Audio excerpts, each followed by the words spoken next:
All right. Joe Delagrave, thanks for being here, man. Thanks for being on the podcast. How you doing today? Tyler, thanks for having me, man. Doing well, grinding. It's a Tuesday, so grinding with my workouts and with Okay. rocking the biz, and yeah, doing well. So, for the audience, in the introduction, found out a little bit about you that you're a Paralympic rugby player, captain of the team, right? 8-time captain, is that correct? Yeah, which just means I've been Okay. around for way too long, but it's yeah, absolutely.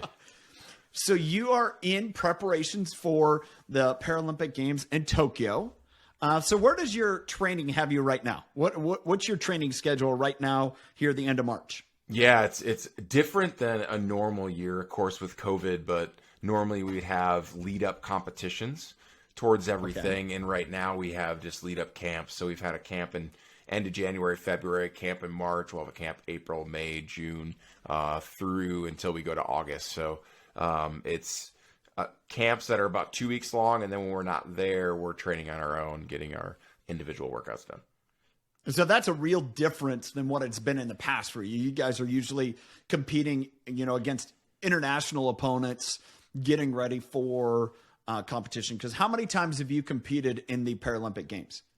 So I competed in 2012, where we won bronze. 2016 alternate, and then heading into Tokyo here. So the team's named in May. So I've been to one Paralympic Games, alternate for the other one, and then hopefully should be named to this next team coming up. Okay, awesome.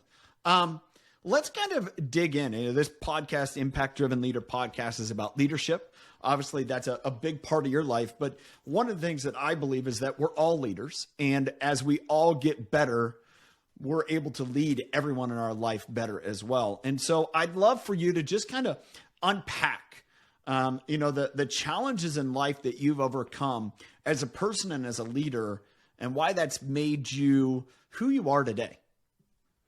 Yeah, gosh. Unpack that bad boy is that is asking you to unpack like a tractor trailer load. You know what? Break that down to the smallest suitcases you want, dude. That's yeah. Yeah, I love that you said everyone's a leader. I truly believe that as well. And leadership throughout the years has meant different things to me. But as I get later and later in my career, I realize that leadership's about serving. And it starts inside the home. I'm a big component that we need to build our foundation inside our home first with our wives and with our kids, and making sure that foundationally my relationships inside my own four walls are good. And not even like, oh, how's your wife? Oh, she's good. How's your kids? Oh, they're good. Like rock solid, on fire, deep, real relationships. And then from there being able to kind of fill other people up in other ways with leading. So that's kind of where I guess I would unpack that. But I know there's a lot more to get into with that, but I think that's kind of where it starts from. Foundation is what's your house look like? What's those relationships look like? So would you say that's being intentional about the practice of leadership and the practice of kind of yourself, right? Yeah, absolutely. Intentionality is a buzzword thrown out there for many, many years now, but I think, yeah, absolutely, that we are gonna have relationships inside our home, build those up. Those people inside your home know the real you. They know your faults, they know your fears, they know kind of everything about you. And so as someone that speaks and goes out and tries to inspire other people to inspire themselves, man, I better have my ducks in a row at home. And I think that's been a lesson I've learned throughout the years. So one of the things, and we got a chance to get to know each other here over the last couple of weeks, really, is, learning that every single person has challenges they have to overcome.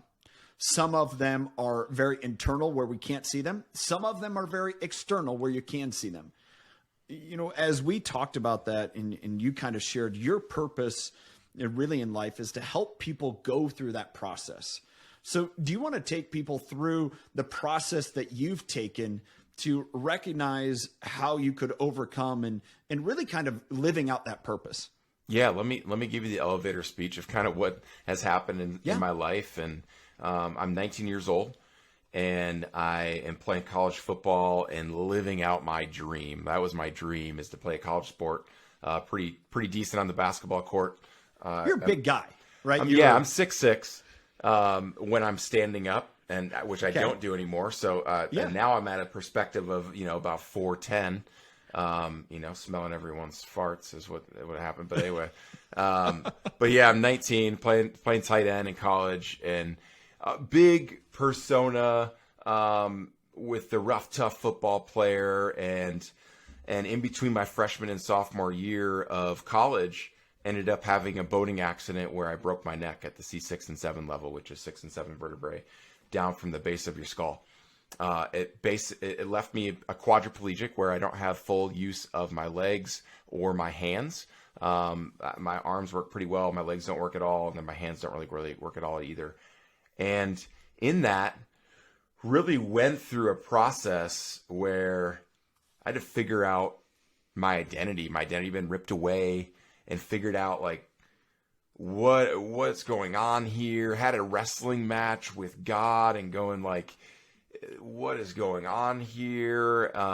It's one thing to have faith in something when everything's going well, and all of a sudden when literally everything's stripped away, including your physical ability to just walk, what does that look like? What is your faith in? Who's your faith in? And it's something that I wrestled with as that 19-year-old kid, where for me, I felt, man, my identity's gone. And so in that, having to figure out life again. At 19, you have all these questions swirling around in your head. And I think most 19-year-olds do. 18, 19-year-old kids going through college, and they're trying to find themselves or figure out themselves, and what do they believe in apart from how they grew up, and making their faith their own, or figuring out their identity, or maybe their purpose. A lot of people are like, what's God's will for my life, type of thing, and figuring all that out. And then you add in this devastating accident and going like, God, what's my purpose? Can I have a passion again? Because athletics was my passion, and is this girl that I'm with going to stay with me? Am I going to be able to have kids? Like all those things just swirl in my head, and I'm laying there in the hospital bed, for days and weeks and then months. And how long were you in the hospital? 3 months, okay. 89 days, if we're keeping track, which I did. I mean, yeah, it was a long time. It felt like a prison sentence. It was, but so in that hospital room, and you're laying there, and each day I'm just like, man, I'm trying to wiggle my toe, or I'm trying to move my legs. I'm trying to fix everything, because I'm, as an athlete, I'm just like, I can do this. If there's a will, there's a way type of thing, mentality as an athlete. Work hard, and you'll get it. And nothing happens. The legs don't move, and the paralysis is permanent in there. And the doctors are like, man, you got a 3% chance of walking. Basically, you're not going to walk again, Joe. And this is your life in a wheelchair. So in that moment, I've got to trust in what God has for me, but also make a choice. Do I want to live in this wheelchair, or can I play the blame game? Can I say, you know what, this isn't my fault. This is my buddy's fault who crashed the boat, or I didn't want to be in this wheelchair, and this isn't the life that I wanted, and what's going to happen type of deal. And it's a lot easier to just take that exit of the blame game and just point the finger at someone else and say, this isn't my responsibility. Let's just sulk in that. So as you describe that, and a thought that came to me here is, and I wrote this down, I'm going to read it. How much does wanting to will it to happen parallel the struggles we as people wrestle with every day? I mean, you were sitting there in the bed, you're trying to will your feet to move. You're trying to wiggle your toes. You're trying to make that happen. In life, sometimes we want to just will it to happen. If we put enough brute force on whatever's in our life, if it's a difficulty, if it's a challenge, whatever, if we just will it to happen, and you had to realize this isn't going to happen. How am I going to overcome this? To me, that parallels really journey for all of us in life in some way. Yeah, no, absolutely. I think it's one of those things too. Like you talked about, just willing it to happen. And for me, I'm willing it to happen. My legs move. And at some point, like, so, it's kind of weird. Cause like, I think a lot of people in life go, yeah, like that's the ticket, like get on that train and you work your way through it, because a lot of whatever success, and however you define that, it takes hard work. Whatever it is, running a business or building a business or being a leader of a team or whatever it is, like a marriage relationship with kids, like all of it is hard work, dedication, discipline, determination, like the whole thing. But then like, what is your identity or who's that in, I think is what I keep coming back to, because I think it's easy to take that train, and you go and you work, but you're never resting. And when we rest, it's literally the physical, the physical aspect of being able to say everything's okay, I've done enough, and I'm going to have faith in what I did, faith in what God has for me, and having that rest period, and saying, you know what, maybe it's okay. So as I'm resting there and I'm laying there, right away, it's like, I'm not resting. I'm just like, why is this not happening? I'm praying about it. I'm having people pray for me. Prayer chains are like everything, and nothing's happening. So like, what is going on here? And at some point I got to say, I can't do it on my own. I can't get to that destination on my own. It's not going to happen by Joe's will or Joe's power or his ability to, put enough will into it. It's not going to happen. To me, that is, as I share with you, or as I mentioned earlier, whether our circumstances are external where people can recognize, see it all the time. I'm bald. People don't, I have no hair, right? You're in a wheelchair. It is what it is. It is what it is, right? Yeah. And that's easy for people to recognize. But yet, so many of us, every single one of us, are dealing with stuff internal that we have to come to that grips and say, I can't do it on my own. And for you, as you were sitting there laying there in the bed, I can't do this on my own. I can't go through life on my own. Well, I look at that and say, every one of us, no matter if we're able-bodied or not, we have function of every single appendage. We can't do it on our own either. And you were forced to deal with that as a 19-year-old. Others are, we're forced to deal with it at different times of life and however that may be. But one of the things that you've shared with me, and I was funny, I had this idea, and then I go to your website to kind of prepare, and I'm like, oh, it's right there. I had the not being defined by life circumstances. And this is your quote: we all have a choice to not let our circumstances define who we are. It is a powerful thing when we realize we have an opportunity in any obstacle we face. What was that pivot point for you? What was that time where all of a sudden you're like, all right, instead of being that victim to that victor, what was that like, that point for you? Yeah, there's a couple things. First, and I've talked to you about it, I believe, but this verse that I was given about a week before my accident, a weird deal on a Don Beebe House of Speed shirt, and I got it from a kicker on our team, and it's like, there was a whole joke where I forgot my shirt underneath my pads, and so our kicker made fun of us, which is never a good thing when your kicker's making fun of you, and like, he's not when you're a tight end and kicker's making fun of you, no, that's not. Yeah, that's you're not like, you know what? Let me just go and stick my head in the trash because this whole thing sucks. Yeah. But and had that, and then I had that shirt on a week before my accident. A camp counselor had noticed this Bible verse on my shirt, which I hadn't even noticed before. I just kept the shirt because I'm like, if this guy's going to make fun of me, I'm keeping his shirt because it's kind of a cool shirt. Don Beebe was the man back in the day. And yeah. And on it was Proverbs 3, 5, and 6. Trust in the Lord with all your heart and lean not on your own understanding. In all your ways acknowledge him and he'll direct your paths. After my accident, I'm thinking about that verse. I talked to my mom and my sisters about it. They had put it on the hospital wall, and each day when I woke up, I looked at it, and each day, right away in the beginning, I just get angry about it because like, trust in the Lord, trust in the Lord. And like, no, I want to know what's going on here. Like a lot of us want to know, like when we step out into something, we want to know what the end result is already. That's way easier than like if I'm training, all right, if I put in XYZ of training and I know I'm going to get the gold medal, well then training's easy because you already know the outcome. Training gets hard when you don't know the outcome. And so like with me, it's going, okay, yeah, God, I want to trust in you, but can you tell me what's going to happen here? Because it would be a lot easier if you did.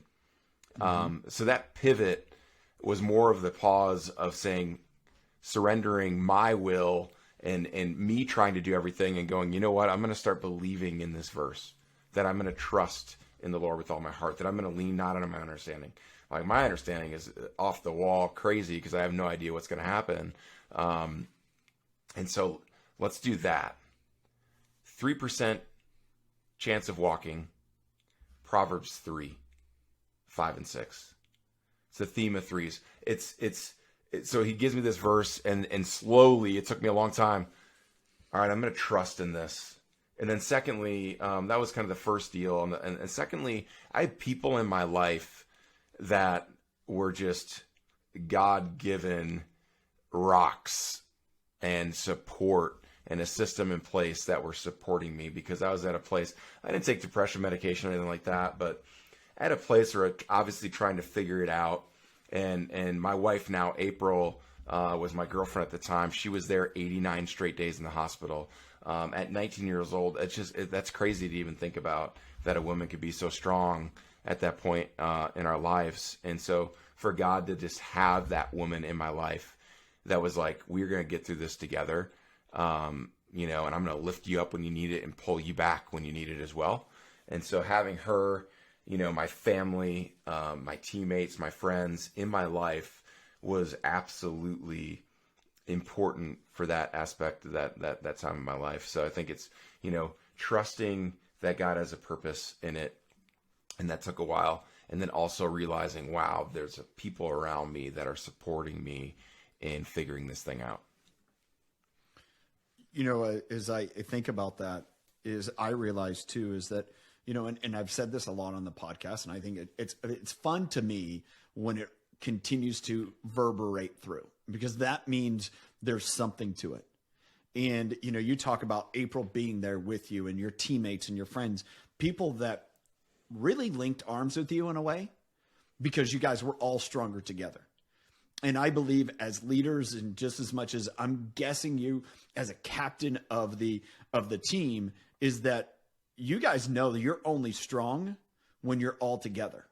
And it's when you try to do it on your own, it's like, it's not going to work, right? Exactly.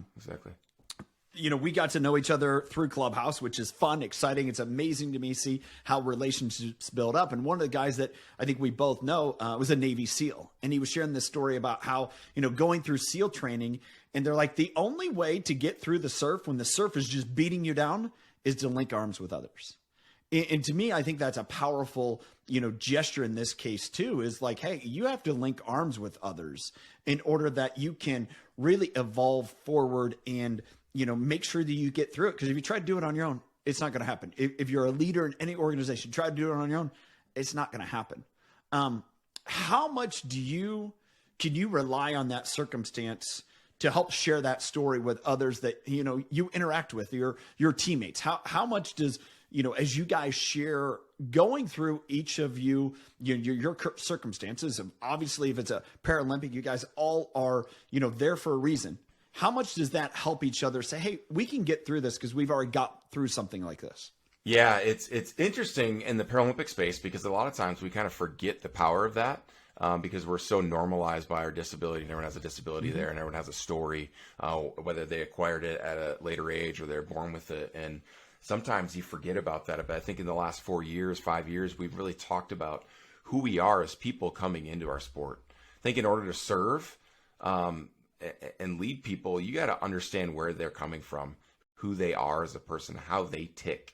I think it's really important to have that relational side. So our sport is fast paced. You're crashing into each other. Scores are about in the 50s or 60s for games. And so it's just high speed. How long does a match last? How many minutes? minutes? It's 32 minutes of like game time, okay. But the game time's about an hour to an hour and a half, just depending on how it goes. And so, but in the course of a game, and like Tyler, you understand being an athlete, and you're not, when you're talking to a teammate, you're not going to be like, hey, Tyler, I think it'd be really cool if you come and pick and roll, man. I love you, brother. Awesome. No, you're going to be like, hey, I need you over here right now. Get your butt over here. But having those conversations before that off the court about who we are and where we're coming from, what our story is, what we've overcame, and really laying that groundwork and that foundation so when we are on the court, we can have those direct conversations. And where are they rooted in? They're rooted in love. They're rooted in what we've already talked about. And I think that's huge for especially fast-paced environments that demand quick one-word conversations, where if you don't have those conversations before that, people's feelings are going to get hurt pretty easily. It's being empathetic, right? Yeah. I would call that. Yeah. I mean, how would you define empathy in your eyes? Yeah. Well, empathy and sympathy get tossed around a lot, and empathy is truly understanding someone else's emotions, where sympathy is like, oh, I can kind of relate, but you're not really relating. You're just like, hey, I'll pray for you, man. That sucks that you're going through that. Where empathy is like understanding what they're going through with that, and it takes work. That's how I would define it. I don't know if I completely butchered that, and I know you're the empathy guy. No. But no, I mean, yeah. I've never done that with a guest before, but I thought it was, it's awesome. I love, because to me, that is when we choose to deeper connect, we're choosing to be empathetic because we want to connect, because we want to be able to have a common bond. And as leaders, if we have a common bond, then we're willing to walk together. And it's, I as you talk about it, and again, this is the end of March, and we're going through the NCAA tournament, and I've had the luxury of living in Spokane to get pretty close with some of the Gonzaga people, coaches and staff. And I was talking to one of my friends yesterday who's been on the podcast, and I look at Gonzaga, and they're strong because I know every Monday for the last year, they've sat down in a room and they've talked about life. And it's a practice they have. It's called PGM. And what you're talking about, I imagine you guys do as a team too. You talked about that over the last 4 years. You've stopped and said, hey, let's talk more about life. And I think about that organizationally everywhere else in society. Are we so ingrained in our job? Hey, let's go out there on the court. Let's go out there and just accomplish our sport, and not stop and think, hey, Joe's a real dude who's got a wife and 3 kids. He's dealing with stuff, and that's going to show up here. If I just go on and say, hey, Joe, let's talk. How you doing, man? Like, what's going on in your life? And be genuine about that. There's no way in my mind that you can't be better teammates if you don't go through that practice. That's so good, man. That's so good. And I think you can see it. You can see it. You can not know anything about the team up in Spokane. I always say it wrong. Gonzaga. Do they hit it when it's Gonzaga or Gonzaga? What is it?